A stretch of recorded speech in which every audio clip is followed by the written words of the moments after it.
Hi, everybody. Have you found yourself in the same relationship with a different person? Do you find yourself in these situations and you swear it happened last year? Do you think to yourself, you know, time has changed, but for some reason, my life ain't changed? You probably have yourself a little frozen inner child image. Let's explain that.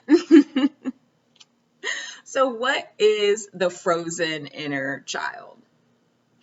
Well, oftentimes, okay, a lot of our behaviors, our thoughts, our actions are actually coming from our childhood. And during our childhood, we have experiences. Some are great, some are not so great, some are very neutral, some are boring. I remember being bored as a kid a lot. Very creative because I was so bored all the time, right? So these experiences are what people call peak experiences. Childhood is actually full of peak experiences. And these peak experiences are when we're fully engrossed in what we're doing, we're fully there.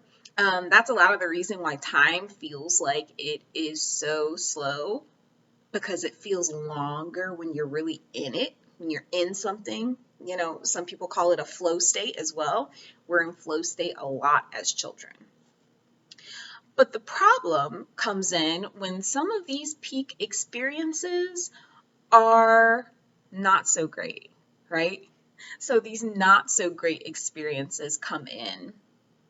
And when I say not so great, it can be something as simple, something as simple as someone telling you no, that you can't have that Barbie, but you thought you were going to get the Barbie at the store and they took it out of your hand and put it back. As a kid, we often don't understand those types of things, right?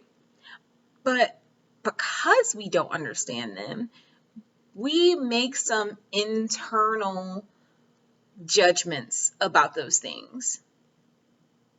And they're often encapsulated in a frozen memory, or what I like to call the frozen inner child. And when you start to look at it, it's this moment in time that you can go back to, generally in childhood, but it can be in early adulthood as well. It can be any time. You can have frozen moments of any time, but they are most often during our childhood and early adulthood. But you can go into that moment and you can feel everything that is happening as if it just happened. And while when we have wonderful experiences, this is pretty nice. When we have negative experiences, when we have trauma, when there's drama, when there are things around us in our lives that we can't understand at certain ages, it forms this block, this brick of that frozen inner child, this image that is really crystallized. And especially when complex emotions are involved, we can start acting on those images without even realizing that that is happening, right? So for me, when I was a kid, let's see, I always felt like I didn't have friends. No one was my friend, you know? And in my early 20s, I kept having this experience where I felt like I didn't have any friends, but I was surrounded by people.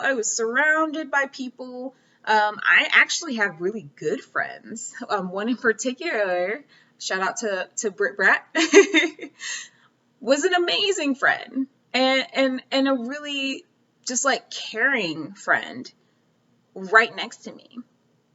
And I had these experiences of not being able to see the people and the friendships that I had.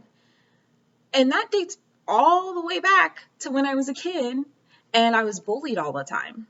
You know, when I was like 5, I got bullied all the time. Kids would like chase me around after school. They'd be like, meet me at 3 o'clock. And, you know, meanwhile, I was targeted basically because I was too nice. That's when my mom kept saying, you're too nice. You need to just beat them up. My mom was pro beat them up. Right? But I wouldn't do it because I was like, I can't do that. Like, it hurts. So we often have this frozen image of time where it's like, you know, maybe I had a good friend, but like I got bullied a lot. So I felt like I didn't have any friends. And that feeling kept following me of feeling like I didn't have any friends. And until you trace it back to where it comes from, you will continue to act on that behavior. That behavior will continue to come up. And some of the reasons we can find ourselves in similar relationships, and I think this is funny, it pops up in with our partners, with people, our boyfriends, girlfriends, significant others. It pops up a lot where we are dating the same person in a different body. The same thing keeps happening, you know, over and over again, and we can't figure out why. And usually it's because there's this frozen child, this frozen inner child who needs to resolve the feelings of conflict that are left here by the frozenness, right? Because it's frozen in time. And it's calling to be resolved. And as we grow older, we tend to ignore our inner child. We tend to ignore some of those more negative feelings and emotions, that, especially when they've happened in the past, because we logic them. We step into our logic mind as adults and feel that our emotions aren't as important. And the inner child begs to differ. And the inner child will draw experiences to you until you resolve or feel them. And until you felt it, until you resolved it, you will still have the same boyfriend in 2025 that you have in 2020, right?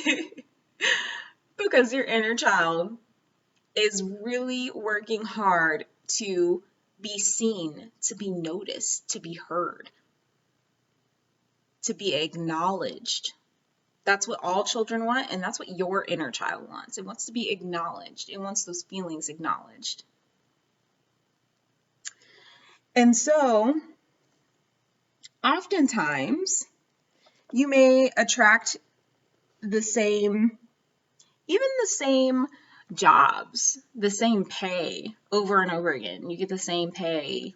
You don't move up year after year like you were told you could.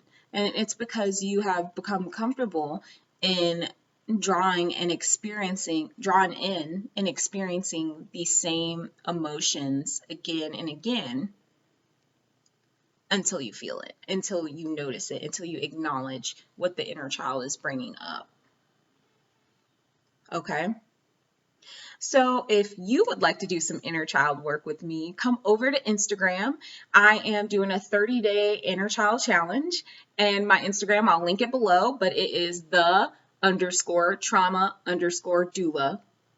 And again, I'll link it below. Thank you so much for being here. Please like, share, subscribe, and have a wonderful day.